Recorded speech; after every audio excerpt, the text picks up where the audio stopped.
ভাইজান আমার একটু মাংস দিবেন। এখানে কোনো মাংস নাই, যাও থেকে। দেন না ভাইজান একটু। দাও, এনে কাম করতেছি, এমনি সকাল থেকে একটু বেঁচে কিনা কম, ডিস্টার্ব করো না তো, যাও তো। একটু চর্বি টর্বি যাই থাকে একটু দেন না। এই তুমি কি যাইবা? নইলে এই যে কুবাটা দেখছো না, তোমার জবাই দে না, এখন তোমার মাংস এনে দিলাম, যাও থেকে।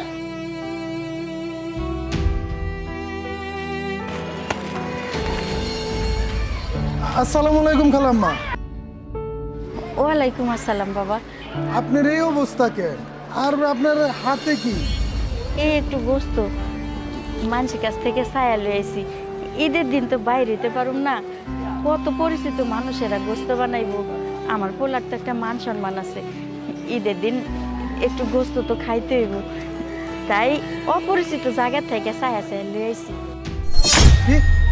আপনি মাংস চাইলো এলেন মানে? বুঝলাম না কিছু। 2 দিন পরে কোরবানির ঈদ, আর আপনি এই সময় মাংস চায় নিলেন মানে? রাকিব তো দেখলাম এত বড় একটা গরু কিনছে, কোরবানি দেব, আপনি মানুষের কাছে যায় গোস্ত চাইতেছেন কেন? বাবারে, ওর শ্বশুর বাড়ির লোকজন আছে, আত্মীয় স্বজন আছে, ওর বন্ধু বান্ধব আছে, হ্যাঁ গুলো খাইব, আমার এইটুকুই চলে যাইব। ও বুঝছি, আপনার পোলায় বড় গরু কিনা কোরবানি দেবো, আর আপনি মানুষের কাছে গোস্ত ভিক্ষা করবেন, তাই না? চলেন আমার লোক। রাগেব, রাগেব, কি ব্যাপার? এভাবে ডাকতেছিস কেন? আর এই মহিলারা এখানে কেন নিয়ে আইলি? মহিলা মানে? এটা কে? উনি হইলো তোর মা, আর তোর মারে মহিলা কইতেছস? তোর অধপতন হয়েছে আমি জানি, কিন্তু এতটা যে তোর অধপতন হয়েছে সেটা আমি জানতাম না। তোর না আমার বন্ধু বইলা পরিচয় দিতে লজ্জা লাগতেছে। আচ্ছা, এই যে এত বড় একটা গরু কিনছস, কুরবানি দিবি, এই কুরবানি কি তোর জায়েজ হইব? হ্যাঁ, এইসব লোক দেখানো কুরবানি আল্লাহ কখনোই কবুল করবো না। আগে নিজের মনটারে পরিষ্কার কর, তারপরে আল্লাহরে সন্তুষ্ট করার লেগা গরু কুরবানি করি। আচ্ছা, তুই কেমন সন্তান কত? যে মা তোরে 10 মাস 10 দিন পেটে ধরছে, এতটা কষ্ট করছে, তোরে জন্ম দিছে, আর তুই দুনিয়াতে আইছস, তোরে কষ্ট করে পাইলা লইলা বড় করছে, আর বড় হ্যাঁ ওই মারে তুই ঘর থেকে বাই করে দিছস? হ্যাঁ, এই তুই কি পারবি পেটের মধ্যে একটা ইট ব্যান্ডে 10 দিন ঘুরতে? সেটা পারবি না। তখন বুঝবি তোর মা তোরে গর্বে রেখা কতটা কষ্ট করছে, আর তুই এত বড় একটা গরু কুরবানি দিতেছস, আর এই তোর মা রাস্তায় রাস্তায় ফকিন্নির মতো এরকম মানুষের দোকানে যায় গোস্ত ভিক্ষা করতেছে। হ্যাঁ, তোর কি লজ্জা করে না? একটা সন্তান হয়ে মা ভিক্ষা করতেছে, তোর পরিচয়টা কি থাকলো? এই সমাজের মানুষ তো জানে উনি তোর জন্মদাত্রী মা, আর তুই তোর মারে বাইর করে দিছস, আর তোর মা পেটের ক্ষুধার জ্বালায় দাঁড়ে দাঁড়ে বারে বারে গিয়ে মানুষের কাছে ভিক্ষা করতেছে। এই তুই কি একটা বার ভাবছস 2 দিন পর ঈদ তোর মা কি খাইবো? সেই চিন্তা ভাবনা তোর নাই। তুই কি করছস?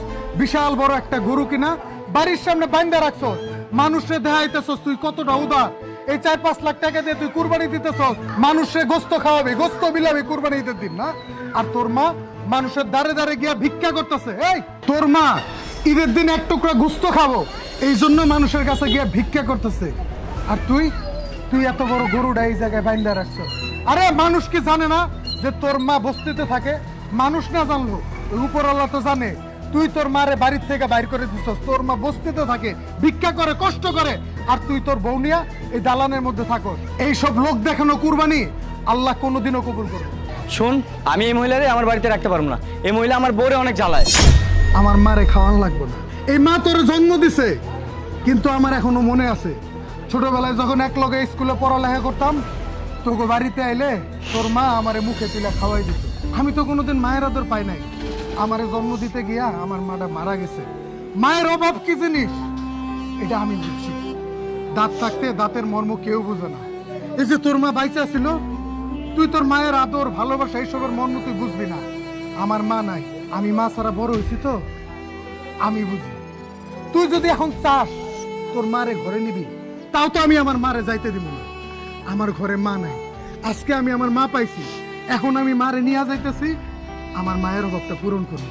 তুই তোর বউরে নিয়ে থাক, একদিন বুঝবি মা তোর জন্য কি ছিল। চলেন মা।